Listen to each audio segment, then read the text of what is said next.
Doctor Pranav, अब जैसे कहते हैं कि इस मौसम में आते ही वो मरीज़ जो पहले ही कॉम्प्रोमाइज्ड हैं उनकी समस्याएं और बढ़ जाती है, तो वो कौन कौन सी कैटेगरी है? क्या वो सिर्फ एस्थमा जिनको वही मरीज़ है, या फिर जिनको हार्ट की समस्या है, या डायबिटिक है, तरह तरह की बीमारियां जो ऑलरेडी कॉम्प्रोमाइज्ड हैं?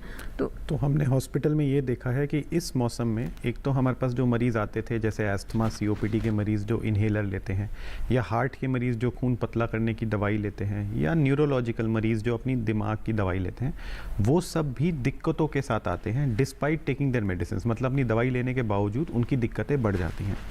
एक पार्ट तो ये है हमारे OPD में आजकल जो हमने देखा है। दूसरा पार्ट ये है हमारे पास नए मरीज़ भी बढ़ जाते हैं। जो इंसान अपेरेंटली हेल्दी है, मतलब स्वास्थ्य है, जिसका कोई इलाज नहीं चल रहा, कोई बीमारी नहीं है, उसको भी इन मौसमों में ये सारी दिक्कतें जो हमने अभी डिस्कस करी हैं, जैसे खांसी, सांस फूलना, हेडेक होना और BP बढ़ना, ये सारी बीमारियां आनी शुरू हो जाती हैं। तो ऐसे मौसम में हमारे एग्जिस्टिंग मरीज़ वर्सन करते हैं, मतलब जिनको बीमारियां हैं वो और बुरे हो जाते हैं, और हमारे पास नए नए मरीज़ भी बढ़ जाते हैं जो पहले शायद इन बीमारियों से सफ़र नहीं करते थे, जिनके लिए एक कॉन्ट्रीब्यूटरी फैक्टर पोल्यूशन होता है। बिल्कुल। एक दर्शक हैं विपिन है, जिन्होंने हमें सागर से कॉल किया, मध्य प्रदेश से हमारे दर्शक हैं। आइए बात कर लेते हैं। विपिन जी बताइए क्या सवाल है? हेलो। नमस्ते मैम। जी नमस्कार विपिन जी, बताएं सवाल क्या है?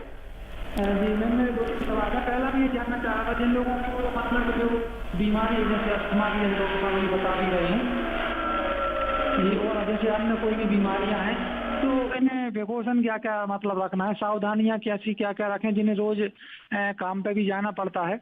और दूसरा सवाल मेरा एक और था कि जैसे पोल्यूशन में आना जाना तो लगा रहता है, बाकी जो नॉर्मल स्वस्थ व्यक्ति हैं उनका लिए क्या हो सकता है? मतलब कोई जांच वगैरह वो करवा सकते हैं क्या समय समय पर, या फिर कोई दवाइयां वगैरह क्या ऐसे यूज कर सकते हैं, या कोई मास्क के अलावा और क्या क्या उन्हें करना चाहिए? क्योंकि ऐसे पोल्यूशन में अगर जा भी रहे हैं, मजबूरी है, तो उसके बाद कोई जांच वगैरह भी करानी चाहिए कभी कभार की कोई दिक्कत तो नहीं हो रही है।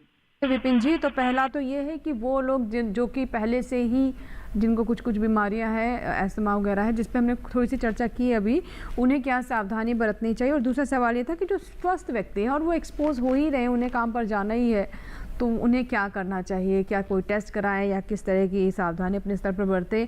तो मैं डॉक्टर सौरभ आपसे जानना चाहूँगी। पहला सवाल उनका जो था कि जो बीमार लोग हैं पहले से, उनके लिए सावधानियाँ। तो जो बीमार लोग हैं वो सबसे ज़रूरी चीज़ तो ये है कि जो उनको डॉक्टर ने दवाइयाँ बता रखी हैं, इन्हेलर हैं या गोलियाँ हैं, वो लगातार लेते रहें। ऐसा ना करें कि अपनी दवाइयाँ बीच में छोड़ दें, ताकि उससे बीमारी बढ़ने का चांस ऐसे भी बढ़ जाता है। तो अपनी दवाइयाँ लेते रहें। अब प्रदूषण से बचने के लिए तो वो सब